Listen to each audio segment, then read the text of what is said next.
వాసవి కన్యకా పరమేశ్వరి దేవే ఈరోజు ఇంత గొప్ప సదావకాశాన్ని మీకు అందజేసింది. మీ అందరూ కూడా ఈరోజు మీ శరీరాల్లో ఆ వాసవి మాత ఆశీనులై ఉంటుంది అని చెప్పి నానుడి. మీ అందరికీ కూడా ఈరోజు ఆ కల్చారాలను చేసిన కల్చారాలందరూ కూడా క్షీర కల్చారాలు మీకు అందజేయబడతాయి. సహజంగా సమాజంలో అందరికన్నా ఆర్యవైశ్యులు అని చెప్పనంటే కనుక ఒక గొప్ప సంకేతం ఉంది, ఒక గొప్ప పేరుని మీరు నిలబెట్టవలసిన వంశాలు కాబట్టి మీరందరూ కూడా ఆ కల్చాన్ని తీసుకుంటూనే సహజంగా మన జీవితాల్లో ఎన్నో రకాల ఒడిదుడుకులు ఎన్నో రకాల కోరికలు మనందరికీ ఉంటాయి. సహజంగా మీరందరూ విద్యార్థులే కాబట్టి మీ విద్య మంచిగా ఉండి మీ జీవితం చేస్తుంది. కడప నగరంలో దాదాపు 2600 కుటుంబాలు వైశ్య కుటుంబాలు ఉన్నాయి. ఇందులో దాదాపు 1000 మందికి ఆడబిడ్డలు ఉన్న తల్లిదండ్రులే ఉంటారు. కానీ ఇక్కడికి వచ్చిన వారు ఎంతమంది ఉన్నారంటే 102 మందికి మాత్రమే ఈ సదవకాశం ఆ తల్లి అందజేసింది.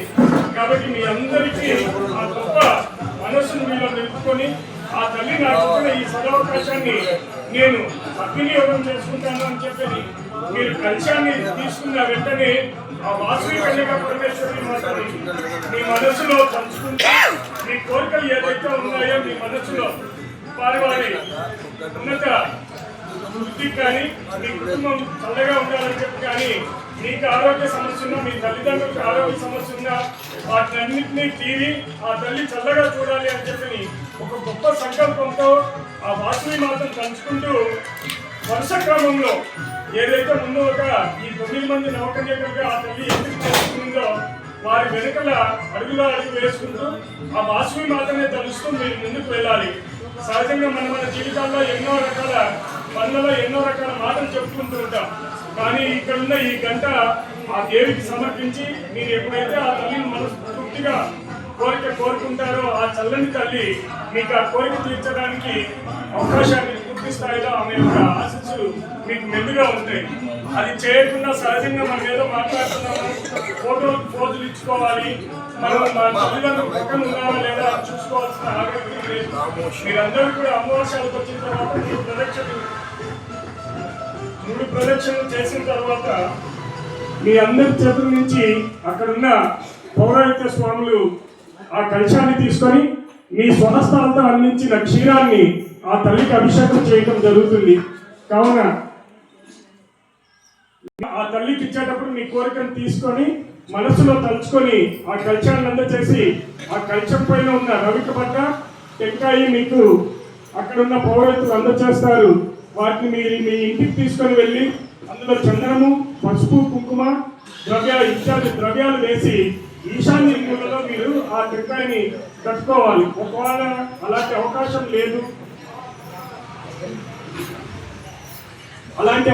లేదు అన్న వాళ్ళు ఆ టెంకాయని మీరు సురక్షితంగా కాళ్ళకు తగలకుండా ఉంచుకొని ఏదైనా నైవేద్యంలో ఉపయోగించుకోవాల్సిన ఆవశ్యకత ఉంది. ఈ బ్లౌజ్ పీస్ని భద్రంగా మీరు కుట్టించుకునే ఇది ఉంటే కనుక మీరు ధరించడానికి కుట్టించుకోండి, లేదా మీ బీరువాల్లో దాన్ని చిరస్థాయిగా పక్కన పెట్టుకోవడానికి అవకాశం ఉంటుంది. ముందుగా ఎక్కడైతే మనం ఏ క్షేత్రానికి వెళ్తామో ఆ క్షేత్ర దేవుణ్ణి మొట్టమొదటి కలవాలి. మనకు కులదైవం వాసవి మాత ఉండవచ్చు. ఈరోజు వాసవి మాత ఆత్మార్పణ దినోత్సవం. ఇంత గొప్ప అవకాశం ఆ తల్లి మన ఆర్యవైశ్యులకే మాత్రమే అందజేసింది. ఎన్నో వేల కులాలన్నీ కూడా భారతదేశ వ్యాప్తంగా ఉన్నాయి. అందులో దేవతగా వెలిసిన కులం మన కులమే. ఆ శ్రీ వాసవి కన్యకా పరమేశ్వరి మాత ఆర్యవైశ్య కులంలో పుట్టి తన్ని రాజు మోహిస్తే తన జీవితాన్ని భగవంతుడికి అర్పితం చేస్తానని చెప్పి తనకు తానే స్వహస్తాలతో తను ఈరోజు గుండ ప్రవేశం చేసిన రోజు మీరందరూ కూడా ఉండదలిచిన వారంతా ఎవరికైతే వారి శక్తి కొద్దీ ఈరోజు సాయంకాలం వరకు ఉపవాసం ఉండండి. ఉపవాసం తర్వాత గుండ ప్రవేశం మీరు కూడా చేయటం సమంజసంగా ఉంటుంది. ఎక్కడ ఇబ్బంది ఉండదు. కాటన్ దుస్తులు ధరించి సాయంత్రం అమావాస్యాల ప్రాంగణానికి ఇచ్చేసి అందరూ కూడా పసుపు నీళ్లతో తలారా స్నానం చేసి ఆ గుండ ప్రవేశం చేయవలేదు. కావున మీరు వెళ్ళిన తర్వాత క్షీర కలశాలని అభిషేకం చేసిన తదనంతరం కుంకుమార్చన కార్యక్రమం మహిళా మండలి తరఫున జరుగుతుంది. అమ్మవారికి అలంకరణ జరిగే సమయంలో కుంకుమార్చన చేయండి. మనస్ఫూర్తిగా